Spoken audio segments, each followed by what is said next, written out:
Okay, this is latest 247. So in this particular one now, you can see what is written there. Suspended police chief Abba Kyari released after 27 months in detention. Now, this particular releasing has caused a lot of uproar in the country right now because people are like, what the hell is happening? Because when this case came up back in, I think, 2022, it was a case that a lot of people were actually happy that it happened. People were like, okay, this man dealt with me. This man, there are a lot of shady deals that were pinned on him, kind of accusation, and all of them were alleged actually because we have a justice system that has to declare him and everything like that. So he has been in detention now for the past more than 2 years now, based on 27 months. That's more than 2 years. So and people are surprised that the court will actually let him go on bail. They said he needs to go and bury his mom or go and see his mom or bury his mom or something.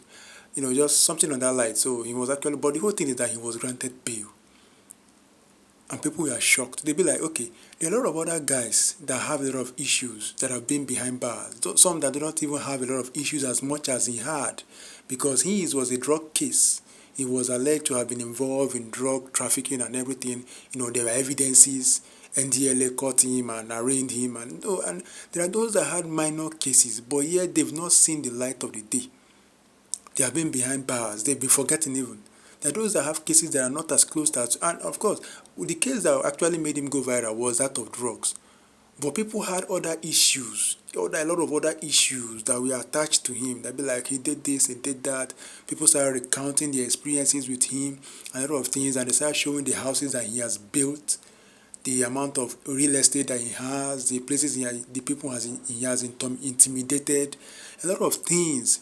And then to think that the court system deems it fit to grant him bail is something that everybody is shocked at. But at the end of the day, justice is justice. We still have to let the justice take its course. So no matter how people are angry, they still have to let justice take its course because, whatever thing you do outside of that is illegal. So if the court thinks it's right, fine. If the court thinks it's not right, fine. But for a common Nigerian citizen that sees the way things are going, that can experience or that have experienced police brutality, you will understand that for this to happen, it will be difficult for you to be happy. Especially if you've had an encounter with him or if you had an encounter with his colleagues. There are a lot of cases of police brutality that is happening. Not just brutality, even extortion. There's this guy on X, that is Twitter, that makes recovery from those that have been extorted by police. His name is Harrison Gwamnishu. If you have the time, check him out on X. He's a phenomenal guy. He has been doing a very great job.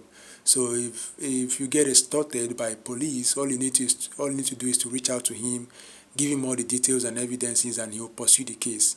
Even as I'm making this video now, as day before today, which is yesterday, he was able to recover ₦1 million for someone. So he's doing a lot of job in that. So if you have been a victim of police brutality or police extortion, it will be difficult for you to be at home when you hear that, okay, someone that was accused of this and that and that was actually let go on bail. Whereby we have those that have not committed, crimes as much as his, allegedly. It's still allegedly. We are just citizens. We are not a court system, so we can't just pin anything on him.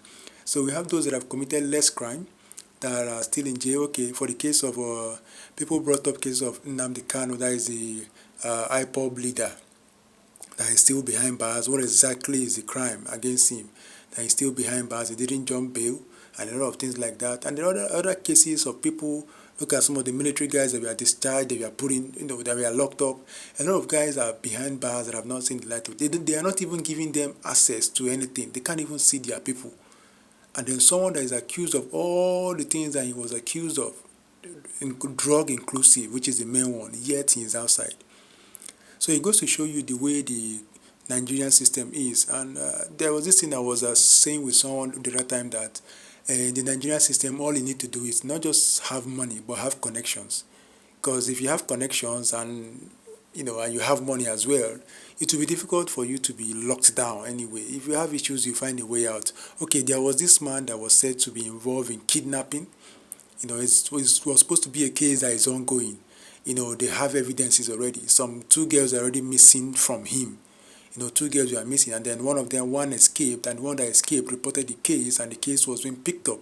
This is happening in Abia, and they were supposed to transfer the case to Abuja, and they'll be like, okay, this man has money and is trying to blot out the case in Abia, so they now applied to move the case to Abuja so that it will be handled in a more corporate and smart way in order to prevent him from using his money.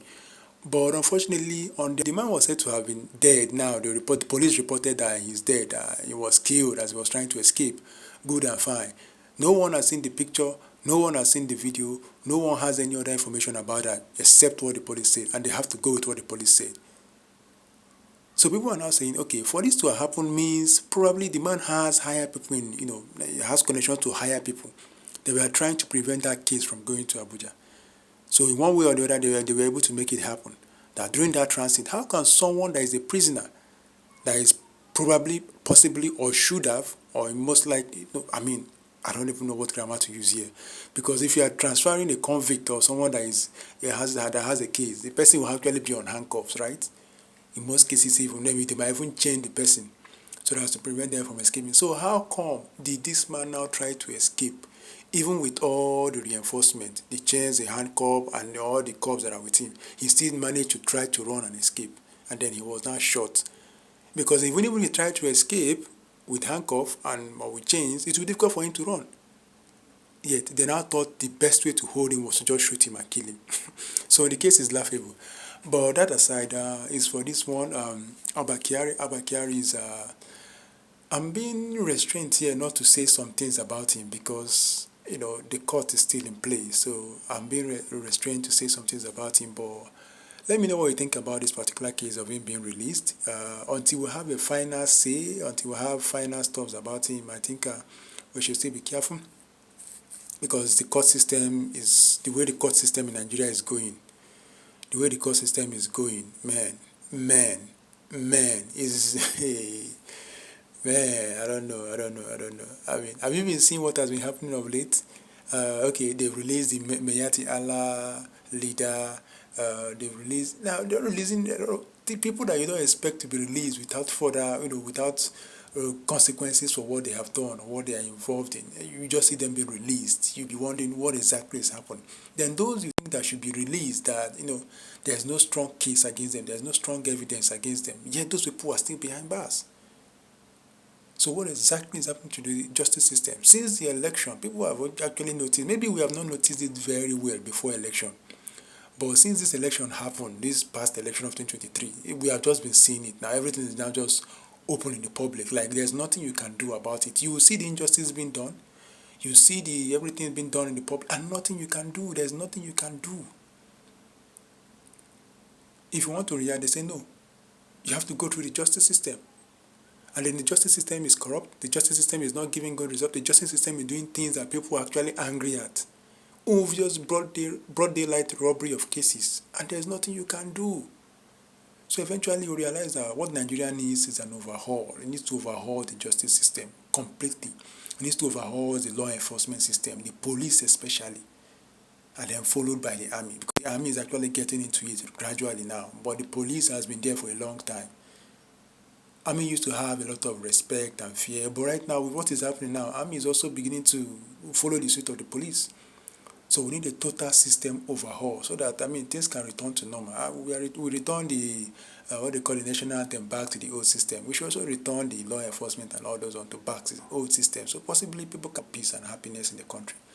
Let me know what you think about Abba Kyari being released. But Abba Kyari being released, he has been released after 27 months. That is over 2 years. How time flies, but people think he shouldn't have been released, but he has been released. It's at the discretion of the courts, and we are going to just watch and see how things plays out. Let me know what you think.